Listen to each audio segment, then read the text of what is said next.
बेटा क्रोध आता है, क्रोध में कुछ गलत कदम उठे जाते हैं। क्रोध ज्यादा आता है, बात बर्दाश्त नहीं होती है, गलती तेरी भी रहती है, याद रखना। दोनों पक्ष में गलती रहती है। अगर उसने कुछ कर लिया तो बच्चे तो पाल लेगा, पालेगा नहीं पालेगा ना।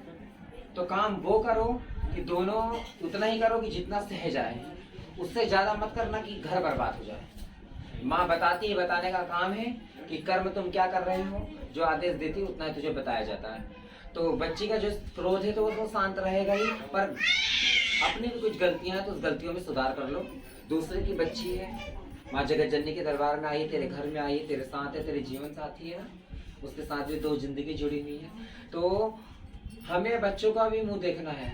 तो आप इतना सोच समझ के चलिए कि कल को ये बच्चे आपको गलत ना बोले। इस बात को याद रखना, तू भी याद रखना, तू भी याद रखना, है ना। एक बार बचाए, क्यों बचाए? क्योंकि तू दरबार में आई है, ये दरबार की इज्जत माँ का है, तो इसलिए माँ ने उसको बचा दिया, नहीं तो वो बचती नहीं उस दिन। कोई उम्मीद नहीं थी बचने की, थी उम्मीद नहीं बचती, पर माँ ने तुझे बचाया इसलिए इसको, क्योंकि बताने के लिए, तुम्हें जताने के लिए कि जो कर्म है तुम कैसा कर रहे हो, कर्म अच्छा करो। ये माँ की चौकी पर आ रही हो, तो माँ के दरबार में आ रहे हो, तो माँ के लाल हो, तो तुमको बताना, मार्गदर्शन देना मेरा काम है। तो तुम्हें अब बता दिया है दोनों को। इसके बाद अगर कोई घटना घटती तो माँ इसकी जिम्मेदार नहीं है।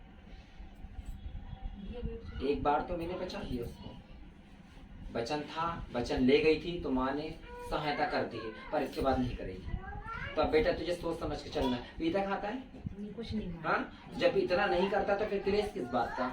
थोड़ा सहन शक्ति रखो बेटा, अच्छे रहोगे। माँ वैष्णो के भक्त हो आप, माँ वैष्णो के दरबार में आ रहे हो। ये ले वचन ले जा, वो सरसों के तेल का दीपक लगा माँ कालका के सामने और अपनी अर्जियां लगा। माँ तेरे को बढ़ाएगी, जीवन में उन्नति देगी। ठीक है बेटा, घर में क्लेश नहीं होगा।